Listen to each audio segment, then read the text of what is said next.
Bom dia a todos. Bom dia não, perdão, boa tarde. Uma apresentação que eu estou fazendo do trabalho lá aí com o professor Ricardo. Quero agradecer a todos. Peço desculpas, mas infelizmente estou em viagem, né? Então falei com o professor Ricardo que eu ia atrasar um pouco. Eu vou ver se eu consigo que depois que vocês terminassem a reunião aqui nessa apresentação, eu esteja disponível já para tirar dúvidas e, obviamente, ouvir a todos vocês. Obrigado. Quero que vocês realmente me falem assim tudo o que vocês precisarem para que seja realmente um bom trabalho, né? Muito obrigado aí pela atenção de todos. O tema é o uso e desuso do software, né? Que é um trabalho que eu faço praticamente diariamente. E a ideia é exatamente essa, né? Que vocês tenham aí uma entendimento, né? O mesmo entendimento que eu. Vamos lá.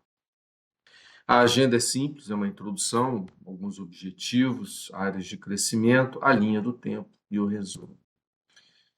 É baseado na Lei 9.609, que foi sancionada em 98, que é exatamente a lei de software, né?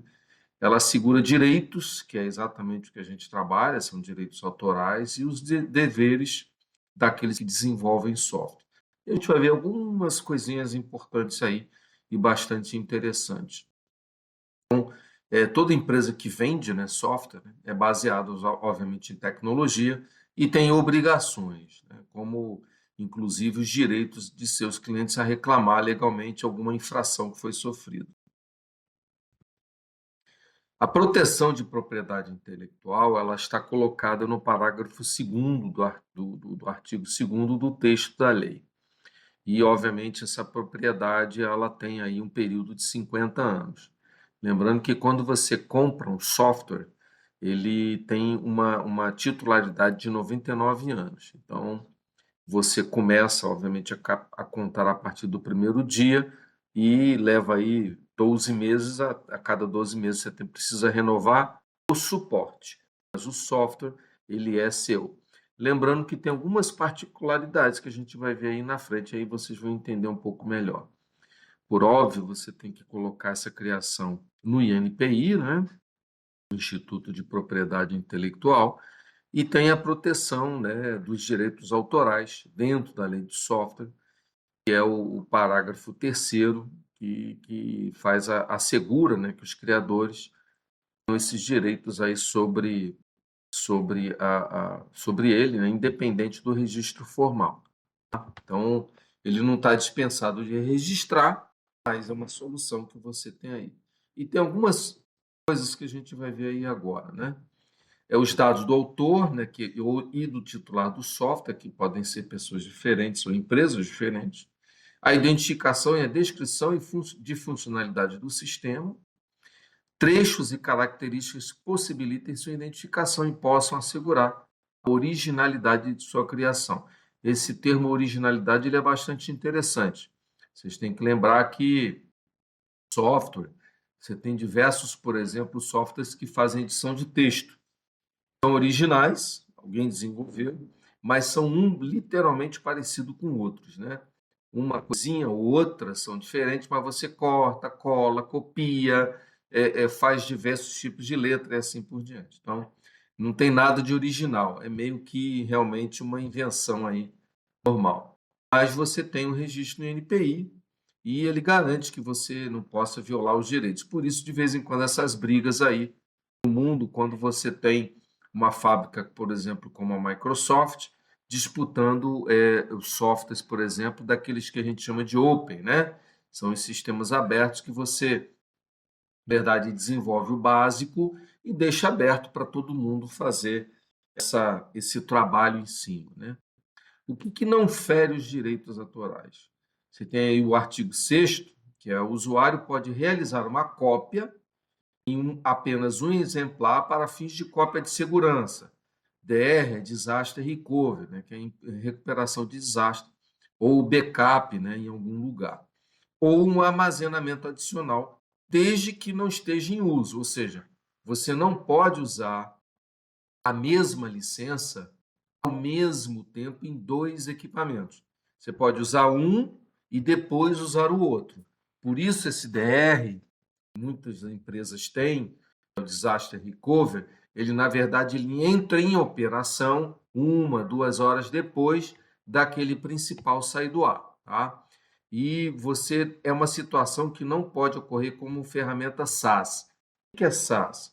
SaaS é essa linguagem aí que tem aí aproximadamente aí 5 anos que lançou no mercado, o software as a service, ou seja, você vender um produto, que é a virada daquelas empresas que querem ganhar realmente muito dinheiro, desenvolve um produto e você não compra mais a licença do produto, na verdade você aluga. É o que acontece hoje com o Microsoft. Quando você tem lá o Office, você, na verdade, aluga, né? Aquele Office 365 é isso. Você aluga por um ano. Aí no outro ano você aluga de novo, você renova essa assinatura como se fosse um jornal, uma revista, né? E faz sentido, obviamente, para muitas soluções. E quando você está alugando, você não recorre a esse problema de você estar usando em máquinas diversas. Você tem, inclusive, no caso de SaaS, você pode usar em até 5 máquinas, diferente desses dispositivos físicos que a gente chama de on-premise, que é onde está exatamente essa licença quando você compra uma cópia normal, tá? E o artigo, esse mesmo artigo, ele não condena semelhanças entre programas, como eu falei, editores de texto, planilhas eletrônicas, apresentadores de solução e assim por diante, tá? Tanto que você tem esses softwares que fazem apresentação, como eu estou usando aqui agora, você tem aí 4, 5, 6 no mercado mundial que fazem constantemente. Desde que esses softwares sejam naturais, né, por conta de fazerem parte do mesmo mercado e, obviamente, terem o mesmo objetivo, né? Então, existem algumas infrações e penalidades, que é para a violação de direito autoral, ele é muito pesada. Para você ter uma ideia, essa multa ela equivale a 2.000 vezes o valor do software. Então, é uma penalidade muito pesada, né? E tem, inclusive, a parte de reclusão e multa, né, que vai de 1 a 4 anos. E essas penas elas são citadas por qualquer parte lesada, abre-se um processo, você tem que sustentar a alegação. É realmente um processo cível muito pesado, muito grande, e que algumas empresas já sofreram algumas penalidades semelhantes por utilizarem, isso já tem bastante tempo, se utilizarem de software e acabarem simplesmente de forma ilegal. Vai lá na esquina, né, nas feiras do Paraguai, compra um CD, né, um pirata e bota na máquina, e isso realmente é bastante legal. E foi o que as empresas fizeram agora do SaaS, né, que é fazer uma locação, um aluguel do software, não mais vender a própria licença, que eles ganham muito mais dinheiro com isso. Tá? Recentemente, agora em novembro, teve uma reportagem na Band que foi uma colocação interessantíssima e que eu acho que vale a pena aí para os nossos advogados de direito autoral, né? Que quando uma peça é feita por inteligência artificial, por IA, mesmo tendo a parceria ou uma contribuição de humanos, ela não pode ser titularizada porque não é pessoa jurídica.